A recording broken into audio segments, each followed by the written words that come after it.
Gene, Laura said to go ahead. Oh, okay. Well, good evening, everybody. My name is Gene Kelly. Welcome to the Managing the Planet, the first Managing the Planet of 2021. In fact, we were discussing beforehand that this was the last time that we all met was at a Managing the Planet at Avogadro's number about a year ago, and the university was closed shortly thereafter. So it's nice to be back and to see everybody's smiling faces. Those of you not familiar with the series, this is a series that goes on during the academic year. We have 3 of these a semester. So we will have 3 this semester. We'll have one in February, one in March, and then one in April before the end of the, I think right before the spring break. Again, I'm Gene Kelly. I'm gonna be the moderator tonight. I'm also, just a little bit of background, I'm a professor of pedology in the College of Ag Sciences, and I'm the deputy director of the Agricultural Experiment Station and associate dean for extension. Just a couple of announcements before we get going. If you're not familiar with the format, we'll provide some opening remarks. I'll talk a bit about our distinguished panel who you'll meet tonight.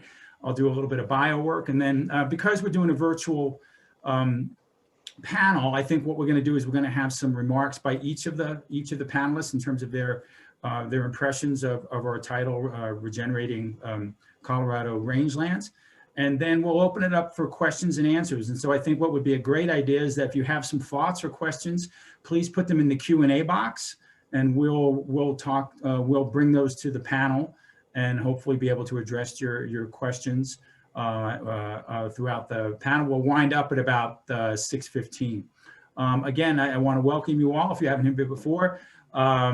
We have a lot of good events going on, even with the virtual culture that we have now. The School of Global Environmental Sustainability has been in place for about 11 years. Tomorrow night, if you're really excited, Dr. Tony Chang will be hosting a sustainability happy hour. So if you want to find out more about the events that we have at the School of Global Environmental Sustainability, I encourage you to go to sustainability.colostate.edu. That'll take you to the website. We'd like to have your email. We'd like you to be on our email list so we can send you lots of really cool things. But register with us if you haven't done it before, and you'll get to see all the events that are occurring throughout the semester and throughout the rest of the academic year.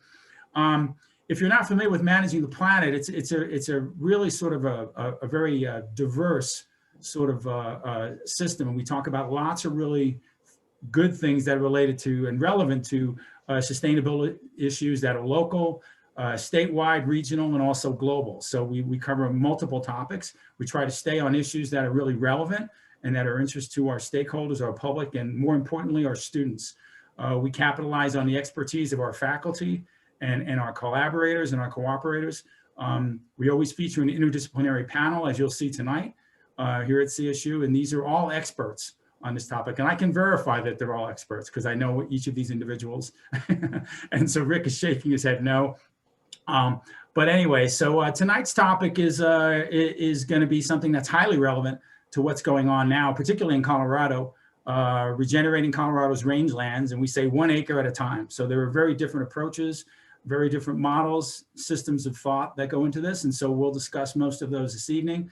Again, I just want to remind you that it'd be great if you could submit your questions through the Q&A. I'll provide a bio for each of my distinguished panelists, and then I'll turn it over to each of them, and they'll provide some opening remarks. Okay, so now everybody, I had this panel switched around, so I'm going to sort of, you've all shifted positions now because everybody's coming on. So I'm going to introduce my colleague, Kevin Zablonski, first. Kevin is a range ecologist. He's also an extension research coordinator for the state of Colorado. He resides in the Department of Forest and Rangeland Stewardship. I believe you got, Kevin, I don't remember, both your graduate degrees from Cornell and one from CSU, right? So you have one, yeah, Cornell and then CSU. He's an affiliate of the Center for Collaborative Conservation. He studies the ecology of grazing, livestock, and how domestic livestock interact with the environment and humans. His research is focused on grazing management, and he looks at the assessment of ecological health on public grazing, livestock carnivore interactions in Kenya, among other things. He's currently working statewide to build the bridges across disciplines, multiple disciplines, departments and institutions to improve range science research and extension on Colorado's rangelands. So Kevin, welcome aboard. I know this is your first panel, so it's glad to have you here, and hopefully we'll be able to see you in person at some point. My next introduction, okay, because you've all shifted, so just hang on with me, is Dr. Mindy Smith. Mindy's a professor in the Department of Biology here at CSU. We stole her from Yale University. She's received her graduate degrees, both her graduate degrees from Kansas State University. Mindy is a plant community and ecosystem ecologist, and she works almost exclusively on grasslands and rangelands worldwide. She has an international reputation. She has been deeply involved in the National Science Foundation LTER program, macrosystems biology. She's provided extensive leadership on several large-scale global change experiments, most notably the Nutrient Network and more recently the Drought Network. She's also the founder and founding editor-in-chief of the Journal of Climate Change, Ecology, and is currently the representative for the CSU system on the Board of Governors. Very good, Dr. Smith. That's quite an accomplishment. My next introduction is my colleague and friend, Professor Rick Knight. He's a professor emeritus in wildlife conservation at CSU. He received his graduate degrees from the University of Wisconsin, Washington and Wisconsin, right? Is that right? That's correct. Yeah. He works at the intersection of land use and land health in the American West.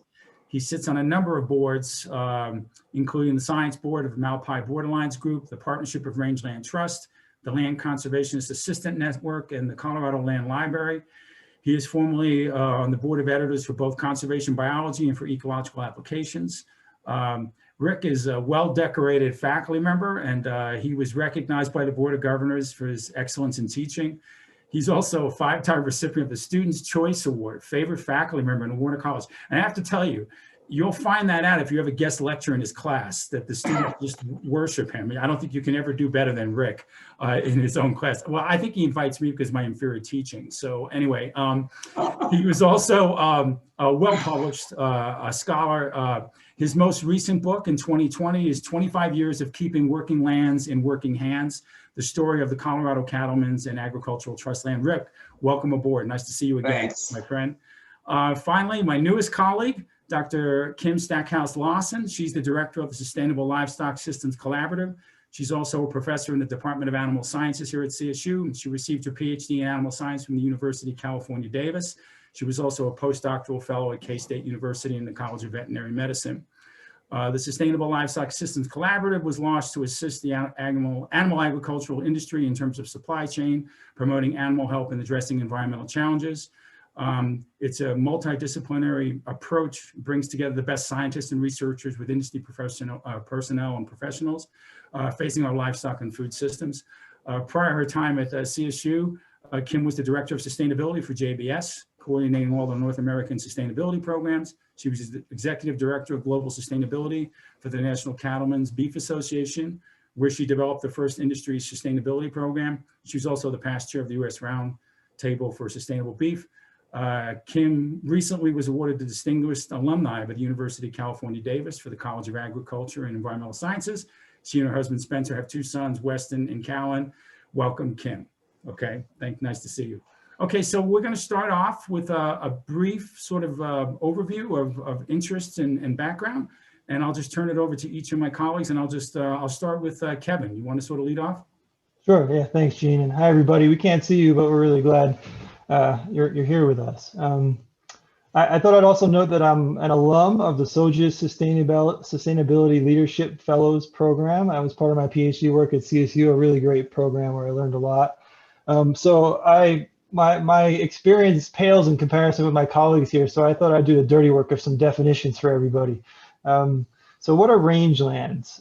Rangelands are land on which the native vegetation is predominantly grasses and shrubs, and it's managed as a natural ecosystem. So this includes grasslands, savannas, shrublands, deserts, even places like alpine tundra and marshes could be considered rangelands.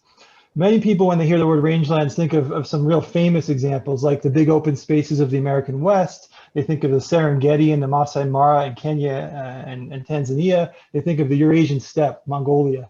The tallgrass prairie of the Great Plains, that's rangeland. But because it receives a good amount of rainfall, most of that tallgrass prairie is gone. It's been converted to cropland. So the intact rangelands we have left then in the world mostly share this one thing in common. they don't get a lot of rain, usually less than 20 inches per year, depending on where you are. And so they need irrigation if you're going to go crops. And so that's what we have here in Colorado. We have what are called semi-arid rangelands. They get somewhere in the neighborhood of 12 to 15 to 18 inches of precipitation per year. And that goes from the shortgrass prairie. If you drive east from the Front Range, you're driving through the shortgrass prairie on the eastern third of the state, to the sagebrush shrublands and pinyon juniper woodlands we have in the western part of the state. You drive past the mountains, that's what you see going west.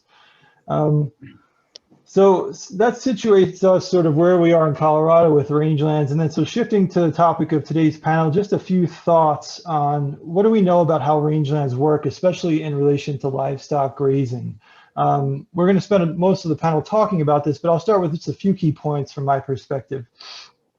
First, when you're talking about the capacity of rangelands and how they're going to respond to any sort of management, you have to understand site potential. Rangelands, even those in Colorado, vary really hugely in their capacity to support different types of vegetation and how they'll respond to human uses and management. In particular, you have to carefully consider three things: soils, climate, and topography. So soils really run the world when you think about vegetation and what you see. Gene, I know you like hearing that. And soils really vary pretty significantly among different Colorado rangelands and even within individual areas. Climate, I said, okay, there's not much precipitation in most of our rangelands, but when does that precipitation fall is one important factor. The reason you see shrublands and woodlands in the western part of the state is because most of that precipitation falls in the winter.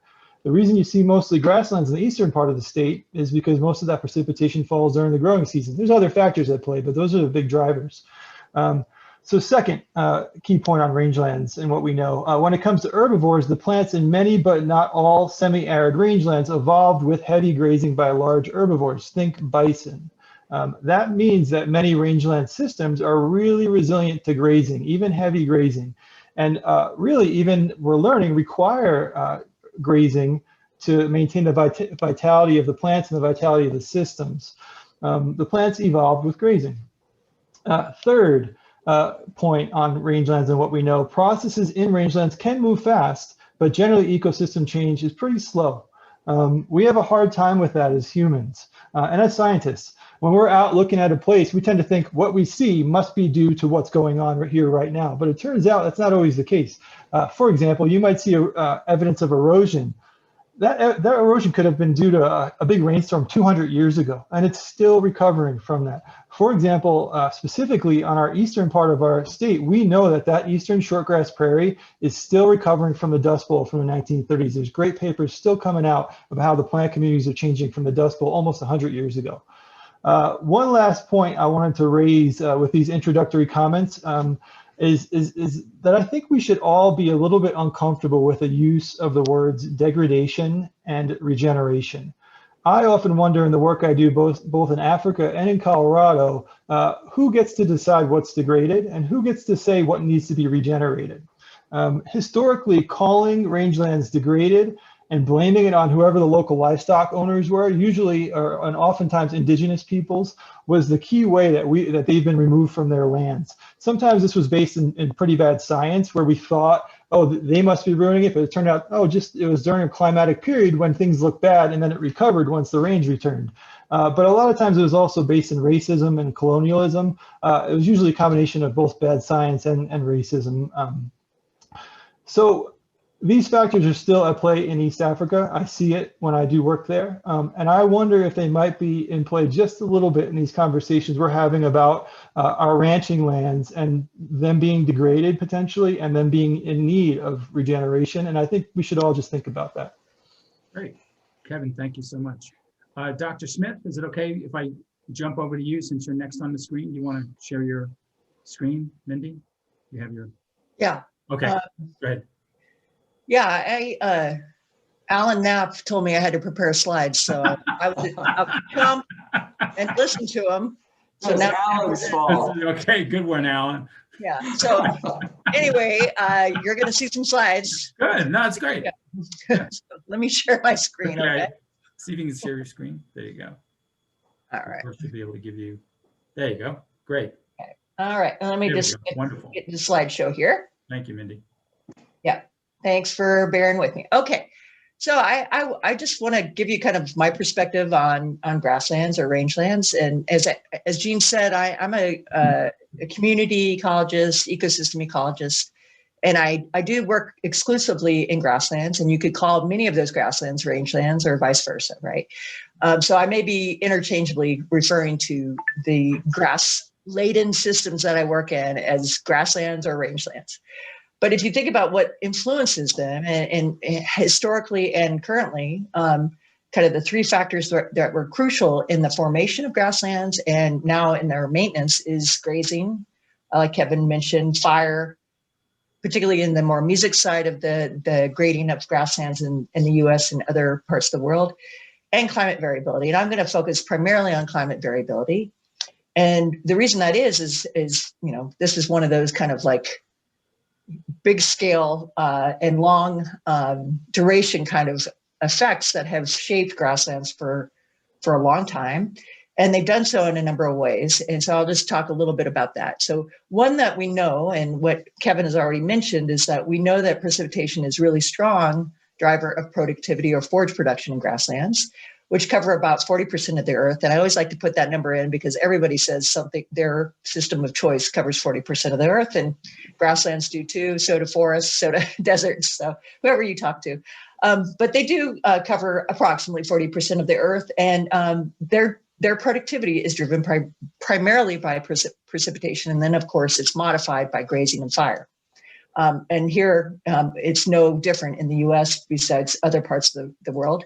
And when you look at the pattern and the effect of precipitation on productivity, this is like the iconic pattern that we see is that the more water you get, the more production you get. It's kind of a no-brainer, but it is something that works well in grasslands. So keep that in mind. Precipitation really is a strong driver of productivity in grasslands. We also know that interannual variability in precipitation is crucially important. And you can see where I've circled areas across the globe that have these red spots of high variability in productivity. And that's because of partly because of the high variability in precipitation that occurs in these areas. So, okay, they're driven by precip. They have high variability in productivity that's driven by the underlying variation in climate. And then they also have experienced historically pretty extreme droughts in the past. And I'm just showing the more recent record, and you can see this is for Kansas. Here's the Dust Bowl. Here's the 50s drought that others might know about, and then more recent droughts. But this is something you see as a fingerprint across many grasslands across the globe and rangelands across the globe. So drought is crucially important. And why is this important? Because with climate change, we're expecting that these extreme droughts and actually climate variation in particular is going to increase. And we're going to see more frequent and severe events in the future. So this is just one simulation where we see like the death spiral of grasslands in the Central Plains and the Southwest. I like to conjure up the fond memories of 2012. For those of you that were here on the Front Range and all the fires that occurred, this was such a severe drought. It was on par, at least in extent, to other mega droughts in the past, such as the Dust Bowl. And like right now, there's drought forming in the Southwest. And so drought is something that has occurred historically and is no doubt going to increase in severity in the future. So why am I bringing this all up? Well, this is because this is the part of how grasslands and rangelands are shaped, and their dynamics play out over time is strongly influenced by all this climate variability.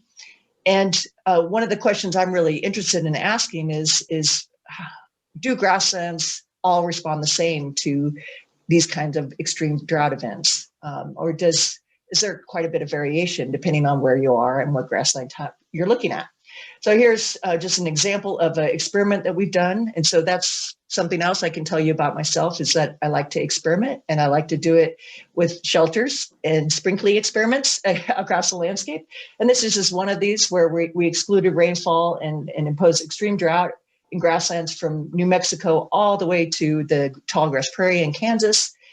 And what we see is that a grassland is not a grassland with respect to drought, that the drier grasslands actually are the most sensitive to drought. And the more mesic grasslands, such as zones and cons, are less sensitive to drought. But we see that the effects accumulate over time. So regardless of what grassland you're in, if you have a longer term drought, the effects are going to be larger. But if you're in that Southwest, it looks like they're on the edge of vulnerability.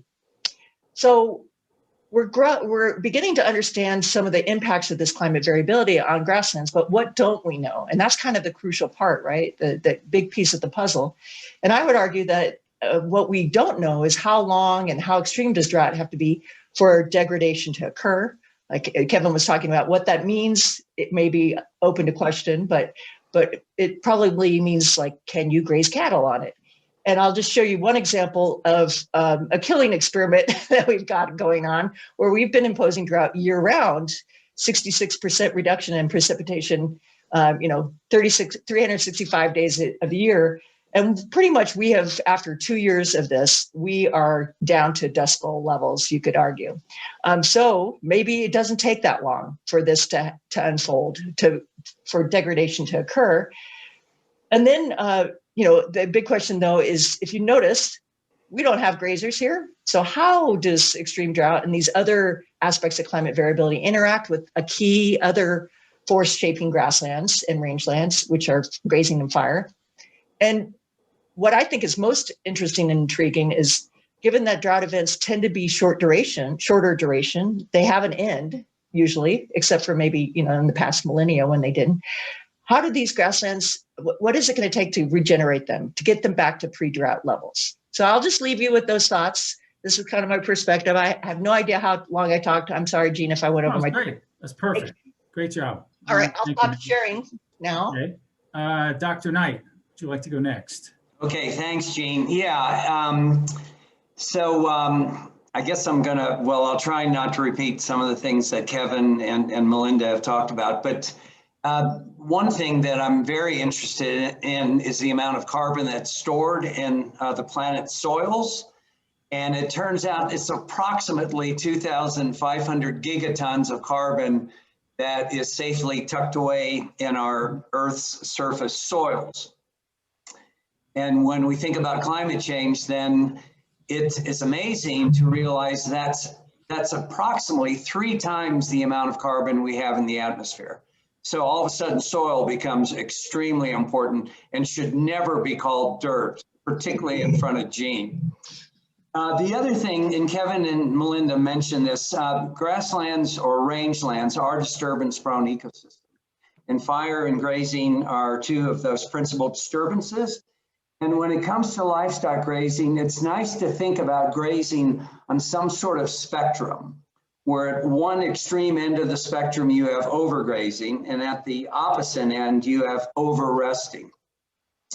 So from a conservation practitioner's point of view, you have healthy rangelands. The trick is to get the grazing right. And that's much easier to say than actually carry out. But that is the objective, to be somewhere avoiding the overgrazing at one end and the overresting at the other end, because these are disturbance-prone ecosystems. They have to be disturbed to stay healthy.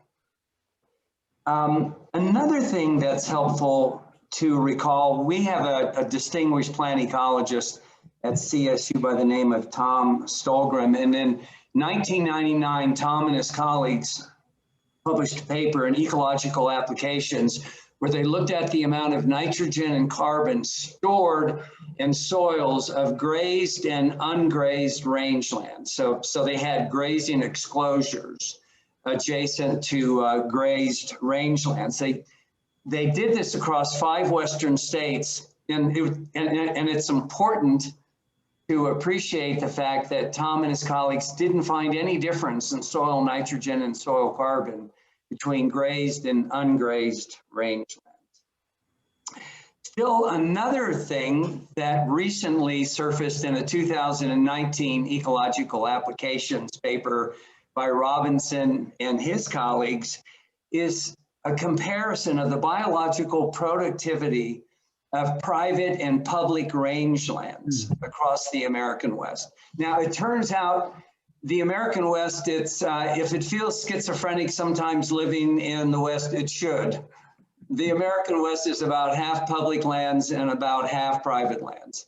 And this paper in Ecological Applications found out that the biological productivity of the private lands is approximately, we're obviously talking about a very large area, so there's quite a bit of variance, but the biological productivity of the private lands is approximately twice that of the rangeland, of the public lands.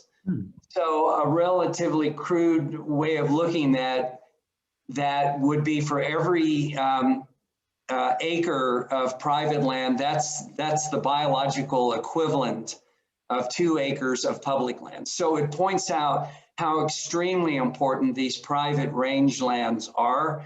And of course, because they are private lands, they can be sold and subdivided and come back at something else in which you're not storing the carbon and also growing a food product. The last thing I'd like to say, sometimes you hear conservationists proudly say, we stand for what we stand on. And when you're standing on it, it all begins with the soil and sustainable land uses of rangelands. And it turns out livestock grazing is. So thanks. Great. Thank you, Rick. Dr. Stackhouse-Lawson, would you like to go next? Well, you have to. You're the last. Yes, thank you. Thank you. And please call me Kim. The doctor thing freaks me out generally. Okay. So thank you everybody for being here. Like Kevin, we can't see you, but we love that you're here and have just absolutely appreciated listening to all of my esteemed colleagues. I think I am the lone animal scientist on the panel, so I actually do not have a background in range, but have worked in sustainable animal systems for my entire career, and as such, rangelands are clearly a critical component of that, and I have been learning as fast as I can to understand all of these things better. So I'm certainly excited to be here for the discussion and also to introduce everybody to the Sustainable Livestock Systems Collaborative. So just wanted to quickly talk to you about our working, these are still draft, vision and mission. But the vision of the Sustainable Livestock Systems Collaborative is that animal agriculture is a sustainable component of our global food system by providing economic, social, and environmental benefits to Colorado, the nation, and the world. And our mission is to identify and scale innovation that fosters the health of animals and ecosystems to promote profitable industries that support vibrant and equitable communities. And I think you really heard this echo, you heard this echo from all of the panelists that's really so important to rangelands, regenerating rangelands, the communities that depend on rangelands, and of course the wonderful food that they provide and that all of us get to benefit from a food security perspective.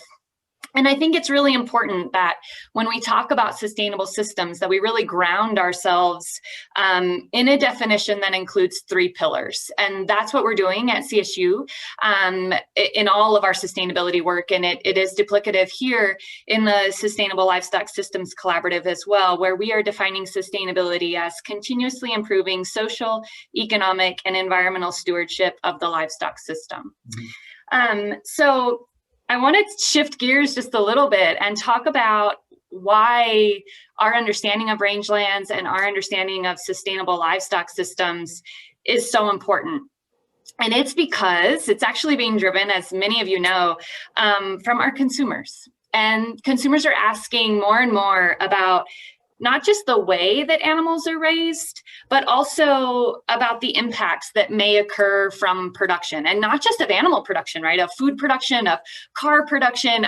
I always joke that the only sustainability professional that has it harder than someone who studies the sustainability of meat is someone who studies the sustainability of fashion, okay? I mean, it's everywhere. Consumers everywhere are asking about what's the impact and how do we leave the world a better place for our children. And it's something that I'm incredibly passionate about. And I actually view sustainability as an incredible opportunity for academia, for rangelands, for livestock producers in general, really for everyone. And I view it as such because I really think it provides a tremendous opportunity to demonstrate in a transparent and authentic way the importances of the products and services that our supply chains provide, and there's many supply chains, right? And the ways that we're working together to continuously improve that. And it really can stem from a wonderful place of empathy and understanding, where we're really trying to understand these dynamic systems and ways in which to make them better. And I think you've heard that from every single panel member, that they have, rangelands are incredibly complex, and you're hearing from 3 people who have dedicated their life's work to really trying to understand them, to understand the impacts on them. And yet I've heard each of them say, we still don't know everything, right? And that is a wonderful place by which to learn from. And that's absolutely indicative of every system and every supply chain, that we still have so much more to learn, and we can still be so much, be so much better at what we're doing. And so I'm really excited to be here today and to listen to these wonderful rangeland specialists, and to answer any questions about how that might fit into a larger sustainability perspective and under that umbrella. So with that, Jean, I'll turn it back over to you. Okay, great. Well, thank you, all of you. That was great, providing the context. And so I think what we'll do is we'll open up. I'll start asking some of the questions that our audience has been asking, and then we can sort of go around, and I think there'll be plenty for as we get through the whole thing. We'll have some discussion. I guess the first question, Rick, this goes to you. Anna Mongo says, what factors make private lands more productive than managed public lands? Thank you. Well, actually, we have a couple of studies that have looked at why they're more biologically productive, and one of them was by a graduate student of mine of private and public grazing lands in the Southern Rocky ecoregion. And what we found out is the private rangelands occur at lower elevation, they have deeper soils and are better watered. And so it's sort of a combination of physiographic features, and Kevin actually alluded to that as well. So it's largely soil types and elevation and the amount of water. Can I just add that quickly, Gene? Yeah, go for it, Kevin. Yes. And so that doesn't necessarily negate any sort of implications about the management of the land, right? Oh, well, they're more productive because they're better land. I think what it does is it magnifies the importance of conserving those lands, and then helping to ensure that they're properly managed by making ranching a viable livelihood. So I just wanted to raise that. Okay. Yeah, great. and Gene, can I quickly say something? Yeah, absolutely. As well? Yeah, you guys you got free reign. Everybody else is muted. I'll mute you if I want.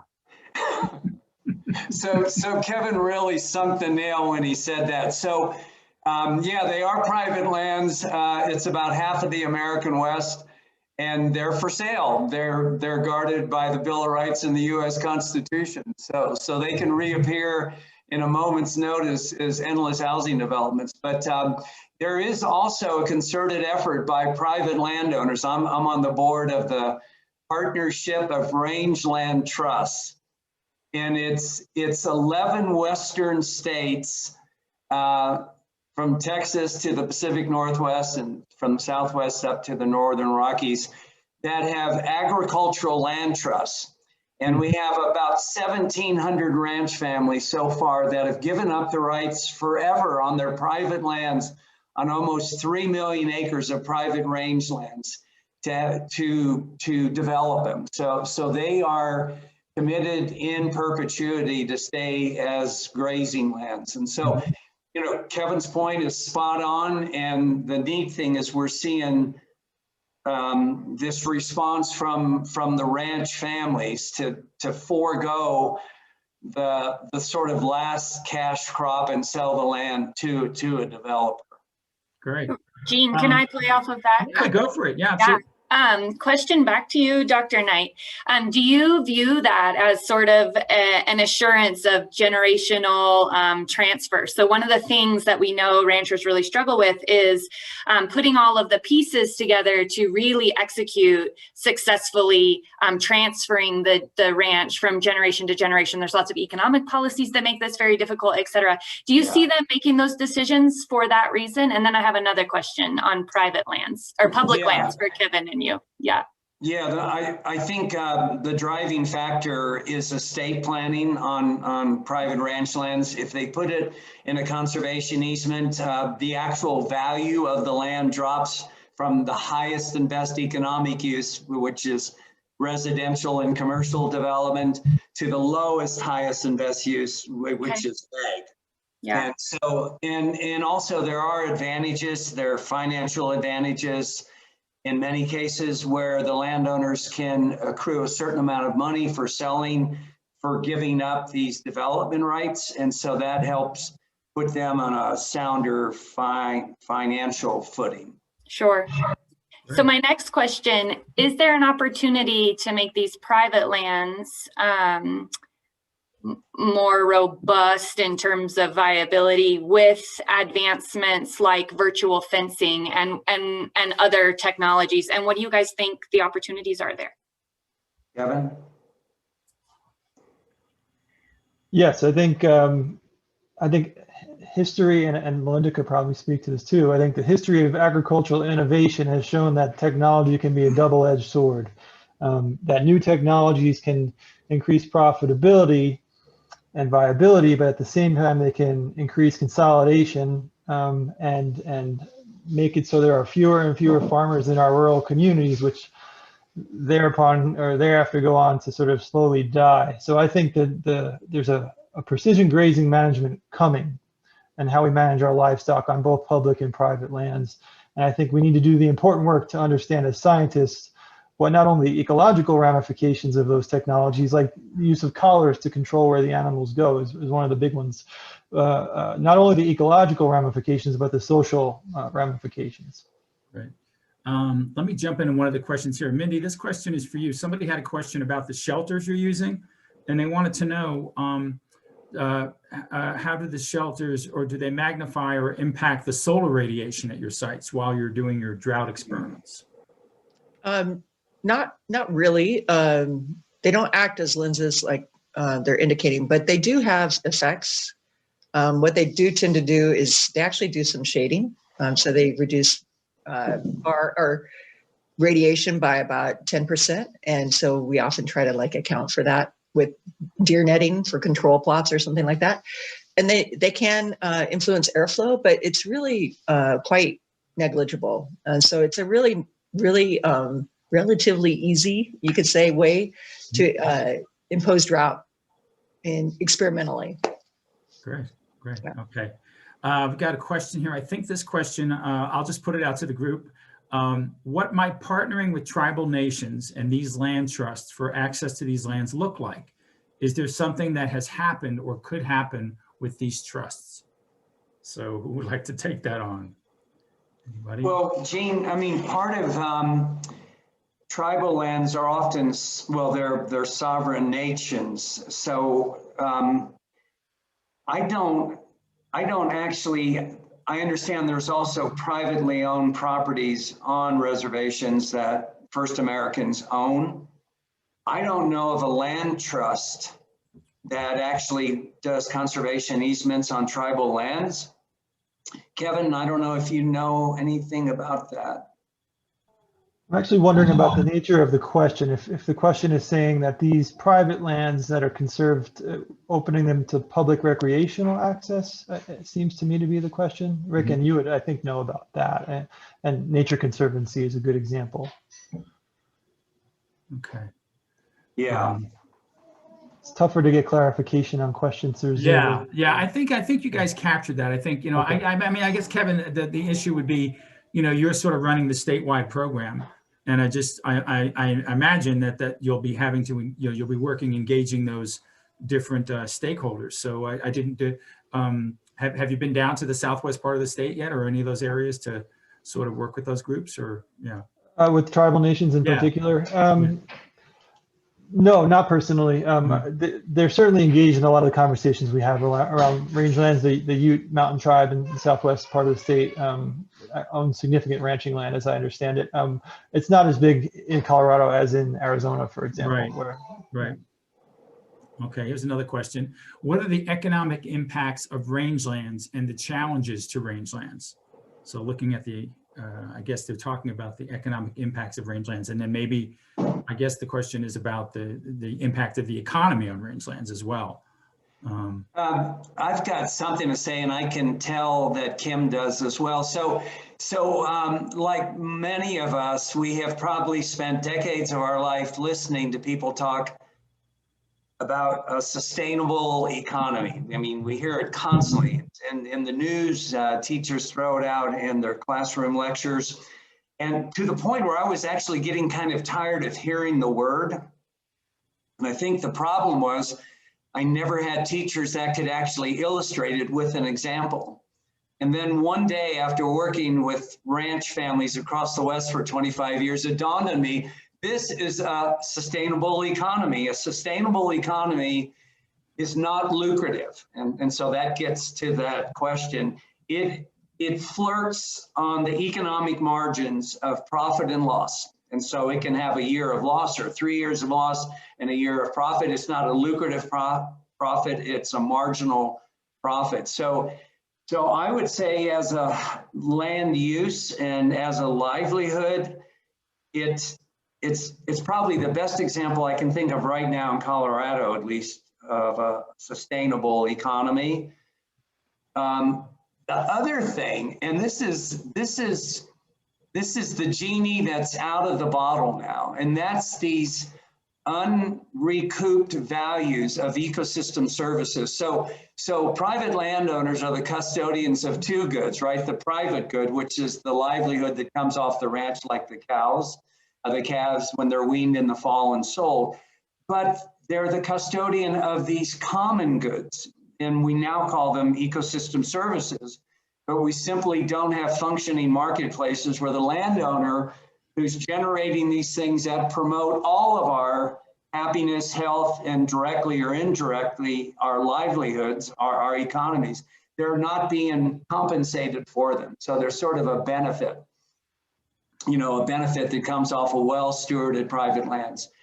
I think ranching could actually go to be a lucrative economy once the private landowners somehow or now they're able to be compensated for these ecosystem services that benefit all of us beyond the actual boundary of the ranch.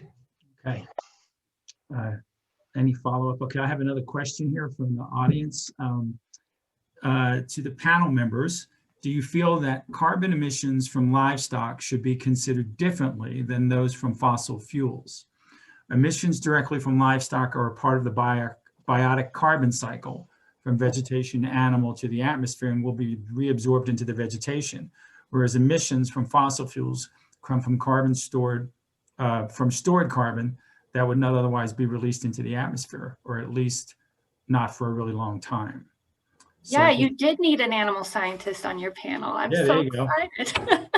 Go for it, Kim. Yeah. Thank you for the question. So this is a very hot topic in the space of systems engineering right now and animal science. The background on this, folks, is that Oxford University a few years ago now really determined as climate scientists that perhaps we had we'd given a global warming potential to methane that was higher than what was actually happening in the atmosphere. So the idea here is that methane is a flow gas and that it is actually broken down into CO2 a bit faster than we thought. So the half-life is less than what we initially anticipated. I'm not a climate scientist. What the climate scientists initially anticipated in GWP100. And that's currently being debated at the moment quite extensively. I think most of the scientific community agrees that biogenic carbon from animals, specifically methane, should be treated differently. There are some, of course, policy ramifications for that. And so those conversations are absolutely ongoing right now at the UN FAO level, where a lot of these decisions are made about how to weight different greenhouse gases. I think this week, we thought it was last week, but we think this week we will actually hear if that methodology has been accepted and what the new weighting will be for methane. So really exciting time right now in this space, and it'll be very interesting to see. I modeled some in my research career as well. It will be very interesting to see how this changes model outputs. Likely won't change impact. We'll still, to reach carbon neutrality, for example, in a system, will still be very focused on reducing enteric methane emissions, but it will make that more attainable. Absolutely. Great. Okay, another question. I think, Kevin, this one's probably directed towards you. It says, could you please explain the technologies involved with precision grazing? Sure. Yeah. And if you're familiar with agriculture, precision agriculture has been a term for a while. Think of GPSs on tractors controlling where they go and controlling really specifically where they apply fertilizers, for example. There's a suite of technologies that are coming for use with livestock. Remote sensing, measuring from satellites, the state of the vegetation, and using that to inform when and where you move cattle is one of them. The one that I'm most conversant with and I think is most interesting, but also perhaps most challenging to us is what's called virtual fencing. That's when, if you're familiar with the collar you put on your dog and you bury a little wire around your yard and the dog comes up to where that wire is buried and gets a little beep, and the dog eventually learns if it keeps going, it's going to get a shock. We have the same thing coming for use with livestock. It's being used right now in Colorado in many places. You can put it on the whole herd, and instead of drawing these fence lines on the landscape, which are pretty arbitrarily located on property lines, you could draw any sort of line on the landscape and keep your animals where they'd want to be. The cool part of that, and this is my pitch on the use of virtual fencing, is we shouldn't think of it as virtual fencing. We need to start thinking of it as virtual herding, because herding is much more dynamic and much more ecologically sensitive than is fencing. And the way to do that is to integrate that remote sensing, of course, integrate these technologies that we can use to influence where the livestock are on the landscape, but also integrate traditional ecological knowledge. Ask the people who live there what they know. Let the people who live there what they know integrate into how we control where the livestock are. So we no longer is it economically viable probably to have a human being out with every herd of cattle. But now we could, through the use of these technologies, have that human intelligence on the landscape at all times. So there's more to go on about the whole precision grazing management toolbox, but I think that's the most interesting part of it. Great, thank you. Thank you, Kevin. Next question, I think probably for Dr. Smith. Dr. Smith, what are the impacts of, oh, wait a minute, wrong one, sorry. Are there any grasslands rewilded rather than being dedicated to animal agricultural outcomes? Thank you for the great talks. Yeah, so I can take a stab at this. Sure. Maybe Rick. There definitely are grasslands that are rewilded in the sense of, for example, I work on one in Kansas called the Kanza Prairie Biological Station, and there, bison have been reintroduced to those grasslands. But of course, there's many limitations on what we can do with the rewilding. They're confined to 8,000 acres. And so they're probably not exhibiting the same kind of behaviors as they did in the past, but it is there is momentum for this. For example, Soapstone, right north of here, has been rewilded with bison as well. And to mention Kanza Prairie again, they're planning to reintroduce elk as well, because elk were an important grazer in that, or browser in that area too. What I think is interesting about that question is that there are these efforts, and there's this mission by people to try to integrate historic grazers into systems, right? Native grazers. But what we haven't done is we haven't coordinated those efforts in a way that could be, I think, really much more powerful. Mm-hmm. And for example, I have a graduate student, a master's student, who is working in Glacier National Park. I can talk. And they're planning on rewilding that area with bison as well, in collaboration with the tribes near by the park. And again, without his efforts, there wasn't likely going to be any kind of preliminary assessment of the vegetation.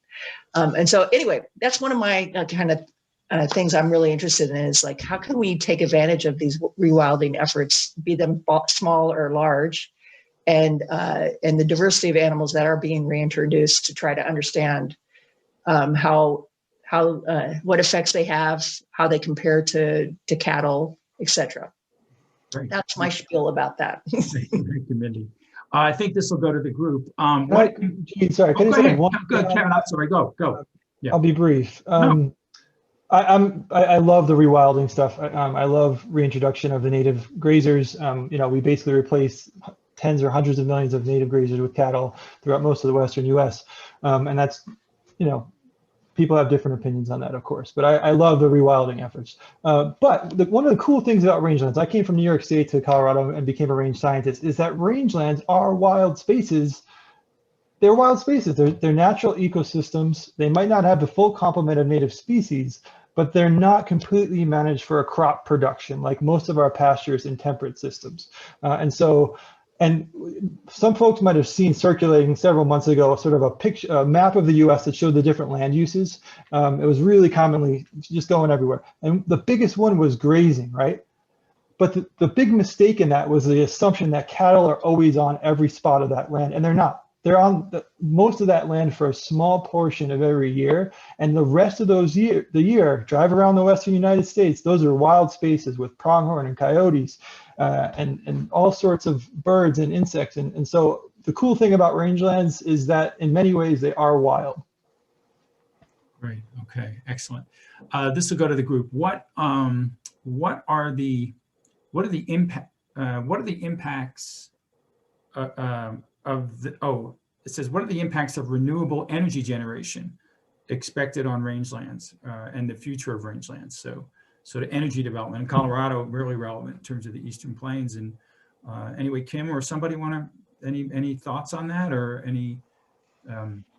Gene, I can say a few words about it. Landsmen, and these are people who go around and create contracts with private landowners for land uses on their private lands. So landsmen have signed up millions of acres across the American West right now for wind and solar development. So I'm absolutely certain that we're going to just see an ever increasing amount of acreage that reappears, in solar and wind development. In fact, Phil Landshutz has got, is it the Tomahawk Ranch, you guys, in Wyoming? It's huge. I think it's going to be a 50,000 acre wind development. He's trying to get a transmission power line to sell the energy to the Colorado Front Range. But so the challenge is, will livestock grazing be a compatible land use on those private lands with the wind turbines and the solar panels? Okay. All right. If there's no follow-up, I'll go on to the next one. There was who had it? I just would like to. Yeah, go for a minute. Yeah, go for it. Yeah. I think I agree with Richard. We've got to understand the interaction, how cattle view these things. But one of my beefs is when I drive, because I drive in Kansas. No pun intended. No when I drive to Kansas, right there, you go through, you see the birth of a lot of windmills that occur. And what surprises me is how many of them are actually being put in rangelands. And,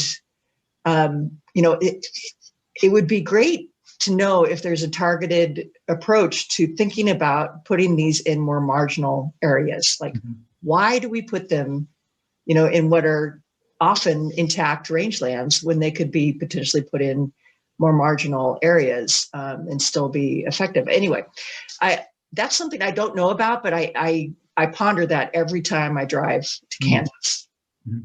Yeah. Okay. Let me go. There was a clarification on that earlier question, so let me just read that out so we make sure that we. This was about the partnering with the. What was it? Oh, I just lost the question. Oh, here it is. Oh, the process of taking private lands, putting them into easements or trusts, and partnering with tribal nations to give them access that they had historically for hunting and gathering. So that was it. Was there any? And I don't know if anybody has any follow-up on that, but I think there was a clarification on that. So I think I understand that question a bit better. Yeah. Okay, let's go on to the next question. I think this one will be open to the group, or maybe Kim probably, our veterinarian here. Can you reduce methane emissions by changing feed when it comes to feedlots? Yes, another reason you needed me. So this is actually what my PhD was in. I actually spent the majority of research actually looking at specifically feed yards. And yes, you can. And actually, because of the diets that animals are on in feedlots, their methane is actually reduced. So when you look at the whole carbon footprint of the beef chain, and this would include all of the carbon and inputs for feed, rangelands, et cetera, as well as we can model them. Okay, so there's a lot of efforts right now trying to do a better job modeling them with, data and a variety of other things that we can use to validate models. But right now, under the GWP 100, 65% of the carbon footprint is actually attributed to the ranch and the rangeland and that mama cow, which is one of the reasons that having a redefined GWP for methane would be hugely helpful. And only approximately 14, 15, on the upper end of 20% of that carbon footprint actually occurs in the feedlot. So when we put them on that higher concentrate diet, they produce less methane just biologically. So yes, the answer is we can reduce methane with diet. Here's another question. I'm a veterinary student here at CSU, and I would love to hear your thoughts about how the profession can promote healthy land stewardship. So we're talking about veterinarians. So I guess nutrition would be one way, right? As a stakeholder in animal and public health, is there any literature suggesting improved production animal health from increased biodiversity and improved range management?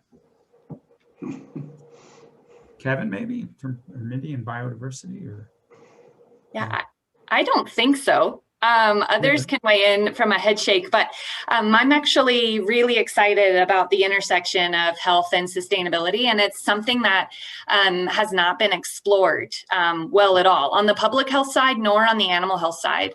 And the collaborative is actually going to have a 12-person cluster hire. It won't be in the immediate term because of COVID and budget restrictions, but it is planned.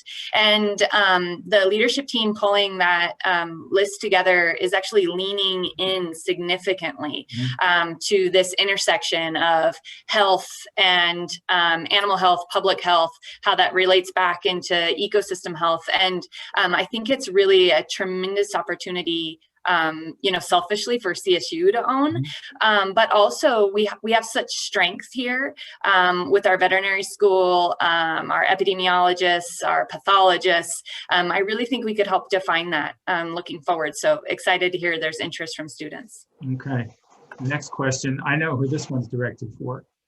Can you clarify the sustainability? Can you clarify the sustainability of ranching systems, Rick? ? Are you assuming that these ranchers are completely grazing off grass systems and not all in feedlots? Also, what type of rotation practices? Seems like not all grazing practices are equal. Rick? Oh, God. Well, so I'm gonna let Kim take over once the calves are weaned and sold in the fall and go to a feedlot, because that's something I haven't studied. But in terms of the mama cows and most ranching systems in the American West are on grass year round. The mama cows are, and of course, the calves can be born in January through May, and until they're sufficient weight, they're also on grass with the mothers. So I'm not sure, I might, it'd be easier if I could follow up with the question. But Kim, I don't know if you want to say anything about once the calves are sold and they show up in a feedlot. Yeah, so I think, Rick did a great job kind of describing that beef production system. So, I would say approximately 85 to 90% of the beef consumed in the U.S. and quite candidly, this is a shift we see globally, are raised in this way. So mama is on the range and she lays down and has that baby, and that baby is with her until he or she is weaned at 6 months. Roughly 15% of the heifers will stay and be replacement mamas on that ranch, when that animal is weaned, often they go to what's called a stalker system, which oftentimes occurs in a range system as well, and or they'll go to cropping systems. So winter wheat grazing is really popular in Oklahoma, for example. But most of the time, these animals don't enter the feed yard or the feedlot until they're just right before a year old or right at a year old. And then they're in that feedlot for anywhere from 6 to 8 months, depending upon the region where they're finished. But that's the majority of that beef supply chain. So anytime you're seeing a cow grazing on the range, most often her baby's going to go to a feedlot. Now, if you're buying something like grass-finished beef, that animal would stay on a rangeland or would be moved to a irrigated pasture or something with a bit more nutrient,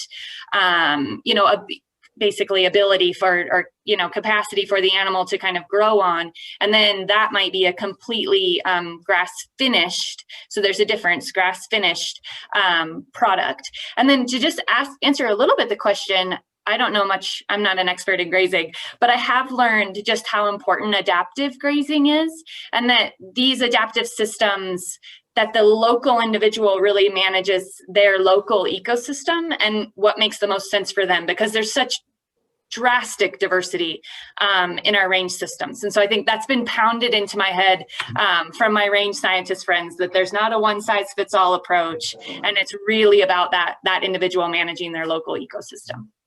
Okay. I have a question. So I think one of the things that I've noticed in my role at the experiment station is the enormous amount of interest and questions I get from stakeholders about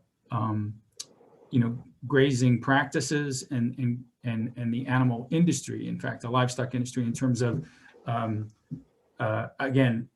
mitigating climate change. There are lots of other issues, but more recently, the article in the New York Times, I think that you all saw. And I wonder if you just can give me an impression about what you think the level of science that's available to be able to make those assertions. And as maybe start with Kevin, because I think, Kevin, you sort of talked about this a little bit in terms of, regenerative, using the word, but you're hearing this now.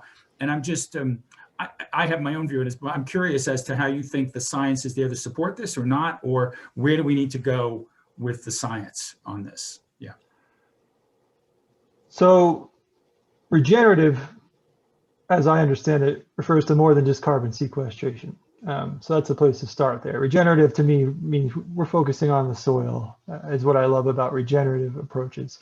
But a big part of that has been this focus on carbon sequestration, and a big focus of regenerative grazing has been on, for example, from the famous Alan Savory TED Talk, "Can cows save the world? Can we change grazing management practices and sequester enough carbon in our rangelands to remove it all from the atmosphere?" The New York Times article referred to some folks who felt that was possible, and then it kept referring to scientists and skeptics. I'm among the latter group. I think the evidence suggests that, and we were talking about this as a group by email today, that a very small portion of the carbon sequestered in drier rangelands, if we're talking about Colorado, we're talking about drier rangelands with much less potential to sequester carbon in general, and then that among that carbon that's sequestered in these dry rangelands, a very small portion is active, in that any sort of change will free it from the soil. And so the lesson learned for these semi-arid rangelands, and I'd love to hear Melinda's perspective on the tall grass and these places that have much more biomass. The big lesson for sequestering carbon on rangelands is not to turn them into parking lots, not to turn them into, honestly, tillage agriculture. That's the other way to really get a lot of that soil carbon out of the soil, is to turn it into a wheat field. Keeping those rangelands intact is the way to keep that carbon in those grasslands. And I don't think there are silver bullet solutions to solving climate change through grazing management.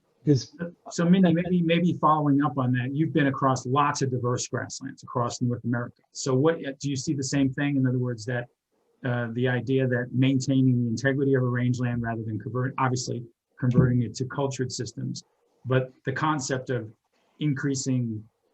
intensifying the agriculture on there, that's not going to make, if anything, it's not going to really sequester any carbon in the soil, or you know, or just maybe just I'm afraid to use the word degrade around Kevin now, degrade the rangelands. So what are your perspectives, Mindy? Because you've gone across precipitation gradients and everything. I was wondering if maybe some observations that you've seen. Yeah. No, I would agree with Kevin that I don't think there's evidence to suggest that the cattle are the solution for carbon sequestration. And in fact, you could argue that climate variation and fire are much more controllers of carbon uptake or loss from grasslands, particularly more mesic grasslands, and fire is a huge one, right? But I would point more towards, you know, the role of climate variation, because, you know, anytime you get dry, there's loss of carbon, and if you just add cattle to it, there's just potentially more loss of carbon. Right. Yeah, so I fall on the same skeptical side of things, Kevin, as you do, and I would say that probably goes for if you go across a range of grasslands, dry to wetter. Okay, great.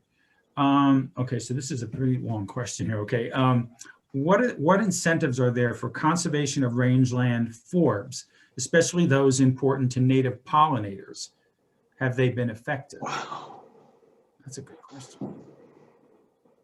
Kevin, maybe, or Linda. Mindy, maybe? I don't know. It's a great question. I'll just be brief, I guess. This alludes to an earlier question about biodiversity, right? Biodiversity on rangelands confers resilience. It means that they're more likely to survive a disturbance, whether it's a drought, fire, or grazing, and thrive under those circumstances.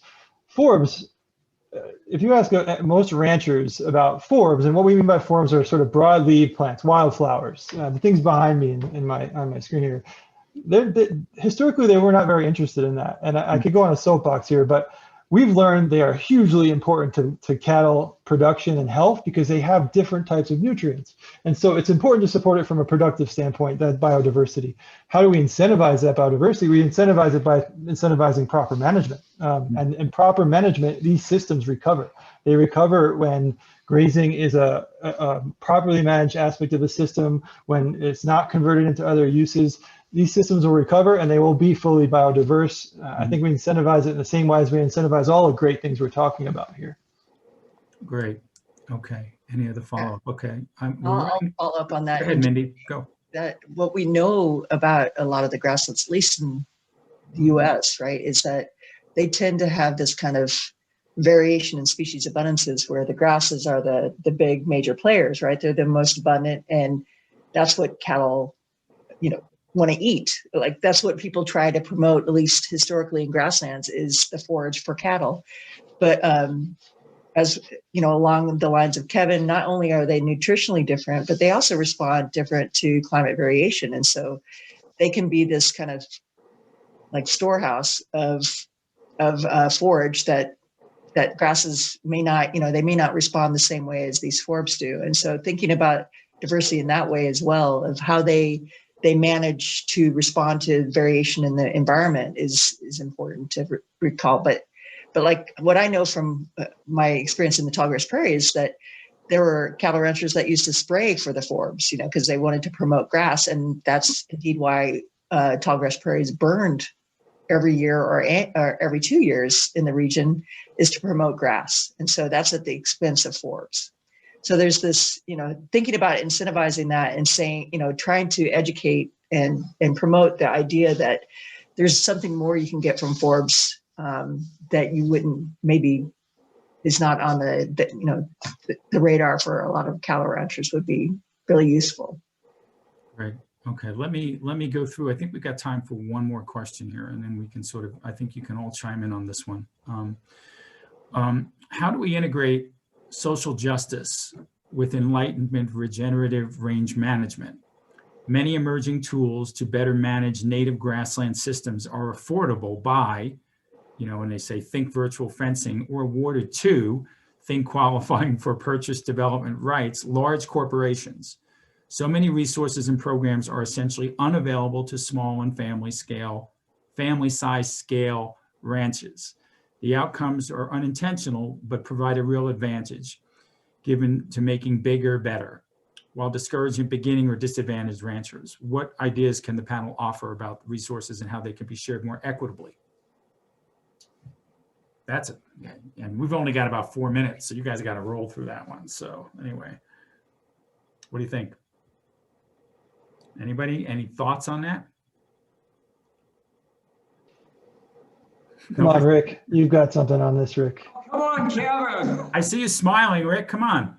No, I'll just, so, I mean, that's a challenge because land is expensive. Actually, where I live in the Livermore Valley, we had a young family just bought 2 pastures because they were both in conservation easements, and they couldn't have afforded to have bought those if they weren't placed in conservation easements because it took that development value away from the land. But getting back to this whole thing of nature services, of ecosystem services, I think with every passing year, people around the world realize these non-degraded or heavily developed lands are so essential for those ecosystem services that contribute to health, happiness, and directly or indirectly to our economies. And so anybody that has private land, imagine someone that doesn't have enough private land or leased land to be economically viable raising cows. But if there was some way for that person to be compensated for the public goods that come off of stewarded, undeveloped lands, then all of a sudden the whole equation of farming or of grazing is going to change. Right. Okay. Any others? Okay. Hey guys, you know what? I hate to say this, I can't believe we're up to time already. So it's about 6:14 and we have about 30 seconds. And I want to, on behalf of our director, Diana Wall, and your colleagues at the School of Global Environmental Sustainability, thank you all for participating in the panel tonight. This seems like we could have easily several follow-up panels on this. We appreciate all the work you do. We appreciate the time that you've given us this evening. You guys did a great job. So thank you all. And everybody out in the audience, check on the sustainability at .colostate.edu and you'll see all the events happening for the rest of the semester. So what I usually tell everybody at the end of the panels at Avogadro's is ride your bikes home, but I'm assuming everybody's not going to ride their bike home with their laptop or anything like that. So anyway, be very careful, and we look forward to seeing you at the next panel. So everybody, thank you very much. Thanks, panelists. Thanks, Gene. Okay? Thank you, everybody. Thank you, Great guys. questions. Good seeing you. Okay, thank you very Thanks, much. everyone. Bye-bye. Great panel. Bye.